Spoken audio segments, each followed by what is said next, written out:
Hey guys. Hey! My name's Josh. And I'm Toyin. And today we're reviewing the 4-Hour Workweek. Escape the 9 to 5. Live anywhere and join the new rich. By Timothy Ferriss. Oh, oh, oh, oh, oh, What'd you think, huh? I thought that this was overall a pretty good book. It makes you really think outside the box regarding money, regarding work, especially office jobs. True. Regarding how you spend your time, regarding your hobbies, that kind of stuff. It's all inside this book, and it makes you think really hard about it in different ways than you normally think, which is what I really liked about this book. Yeah, it just gets you thinking about making sure that you're actually living the life you're supposed to be living and not just kind of going by with the normal day in, day out, this is what I do, and you're not really pleased with it at all. Something else that I really liked about this book was his idea for downsizing in general, but also vacation taking. So he talks about how to kind of vacation like you're really rich, even when you're not necessarily, and that's what he calls like the new rich. So just learning how to use your money and use your noggin. So he'll talk about like booking the best time to book your flights, or living with locals and allowing the locals to show you the best places to go, the best foods to get. And just he shows how the cost of living in a lot of other places that aren't, the West is a lot less expensive than what we normally pay if you're not in the tourist areas. And so finding those spots so that you can really enjoy your vacations. He talks about like taking 3-month-long vacations if you follow the process of, working 4 hours a week and outsourcing the job that you do, or outsourcing a lot of your business or work or whatever it is, so that you can actually spend time enjoying your life and enjoying the people in your life. Ooh, and something else I really liked about it was his tip on email. Seems like a small thing, but really, really set me free. 2 tips he gives is 1,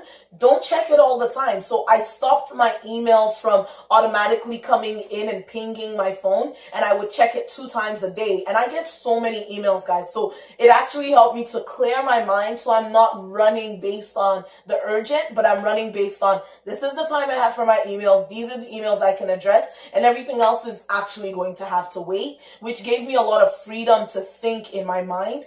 And another tip that he gives is having an autoresponder on your email. Didn't work for me. I took his advice. He said you should put an autoresponder on your email that lets people know you're only checking it 2 times a day. And if it's really important, they should give you a phone call.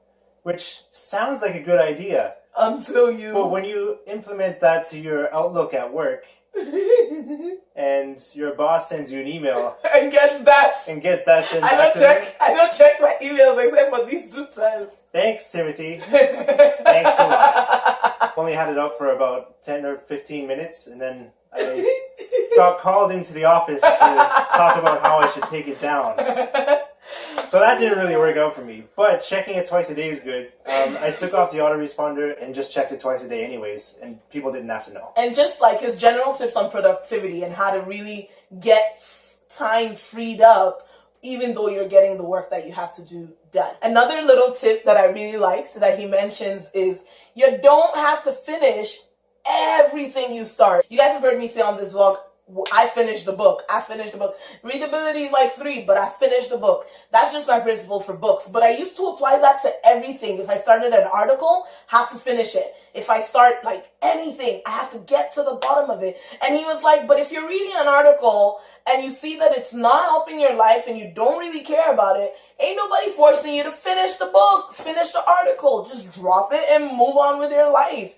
And so it was good because I got to start looking at the things that I'm spending my time doing and being like, yeah, no, now that I've known a little bit about this, I don't really care. And I drop it. One thing I can say to critique this book is it can be a little bit frustrating, some of the principles that he gives. For example, I recommended this book to somebody, and after he read it, he said one of the things that he recommends you do in the book is to outsource your work to other people when you can. So there's some things you can probably outsource from your job, but it costs money. Like you have to pay those people for their time at the same time. He goes into it in the book. And it's a good idea if you have the money to do it, but the person I recommended the book to didn't have the money at that time to do it. So it led to a little bit of frustration because now he sees there's a really good way to do this kind of stuff, but it's outside of my grasp at this point. Something that we both didn't like about the book was, at the end of the day, his worldview. So his point in the book is, do all these things so you can be this guy sitting in the hammock, chilling and having fun for the rest of your life.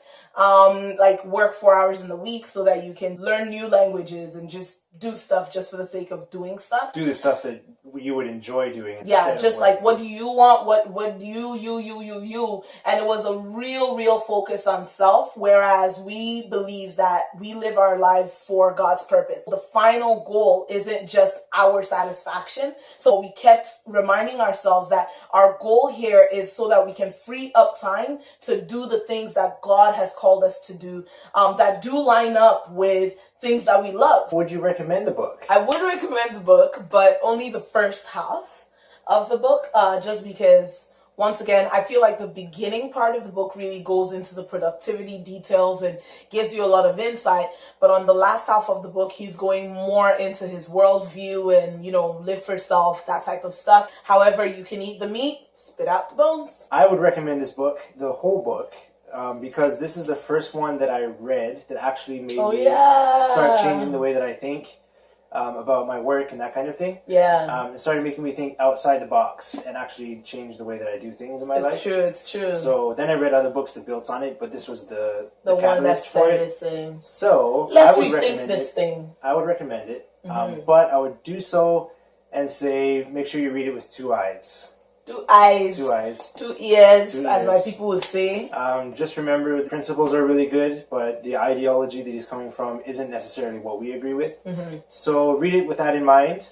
And readability score, what would you give it for the readability score? I would give this a 4, actually, because his writing style is very conversational, very easy to kind of flow with. Once again, just because of the ideology, I wouldn't give it the full 5. Also, it's a really long book, so I'd stick to a 4. What about you? I'm going to give it a 3.5.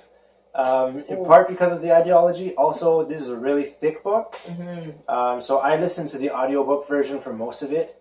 And it's really engaging in the audiobook, actually, which helped me to get through it. But if you're only going to read it, it's really thick, so I'm also going to give it a 3.5 for that. And don't worry, we're going to put a link to the audiobook in the description of this video, so make sure you check it out to get the audiobook if you're not able to get the book itself. You guys let us know, what do you think? Have you read the 4-Hour Workweek? Have you read any of his other stuff? Have you heard about Tim Ferriss before? Are there any other books that you would like us to review for you? But here's the deal, guys. There's something that's more important than any other thing we've said so far. It's really important, guys. Look me in the eyes. Look me in the eye. Make sure, guys, you like, subscribe, and share the love.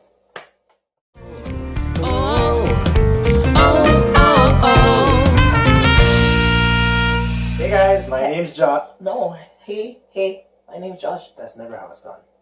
Yeah, that is how it was before. No, it's not. Once, yes, I know so. So let's try. Hey guys. It's not. Hey, my No, name's it's Josh. not. No. It's I mean, not. yes. Yes, it is. There you go. Hey guys, my name's... Hey. Stop me. Try and stop me. Hey guys, my name's Josh.